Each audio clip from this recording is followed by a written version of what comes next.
Thrissur government law കോളേജിൽ സംഘർഷം. KSU SFI പ്രവർത്തകർ തമ്മിൽ ഏറ്റുമുട്ടി. 3 KSU പ്രവർത്തകർക്ക് പരിക്കേറ്റു. പരിക്കേറ്റ KSU പ്രവർത്തകരെ തൃശൂർ ജില്ലാ ആശുപത്രിയിൽ പ്രവേശിപ്പിച്ചു. ആസിഫ് മുഹമ്മദ് വിവരങ്ങൾ നൽകും. ആസിഫ, എപ്പോഴായിരുന്നു സംഭവം? എന്താണ് സംഘർഷത്തിന് കാരണമായത്? തൃശൂർ ഗവൺമെന്റ് ലോ കോളേജിലാണ് KSU SFI പ്രവർത്തകർ തമ്മിൽ ഏറ്റുമുട്ടിയത്. നാളെ നടക്കുന്ന KSU യൂണിറ്റ് സമ്മേളനത്തിന്റെ ഭാഗമായി ഫ്ലെക്സ് ബോർഡുകൾ സ്ഥാപിച്ചതിന് ചൊല്ലിയുണ്ടായ തർക്കമാണ് ഈ സംഘർഷത്തിൽ കലാശിക്കുക. 3 KSU പ്രവർത്തകർക്കും 2 SFI പ്രവർത്തകർക്കും ഈ ഒരു സംഘർഷത്തിൽ പരിക്കേറ്റിട്ടുണ്ട്. പരിക്കേറ്റ KSU പ്രവർത്തകർക്ക് ജില്ലാ ആശുപത്രിയിൽ ഇപ്പോൾ പ്രവേശിപ്പിക്കുകയും ചെയ്തു. KSU യൂണിറ്റ് പ്രസിഡന്റ് സൂരജ്, അതുപോലെ തന്നെ 1ാം വർഷ വിദ്യാർത്ഥികളായ ദീപക് KR, ബോബൻ, പത്മനാഭൻ എന്നിവർക്കാണ് പരിക്കേറ്റത്.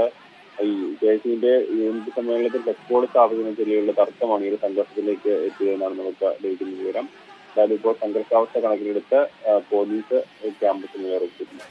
ശരി, ആസിഫ് മുഹമ്മദാണ് തൃശൂരിൽ നിന്ന് വിവരങ്ങൾ നൽകിയത്.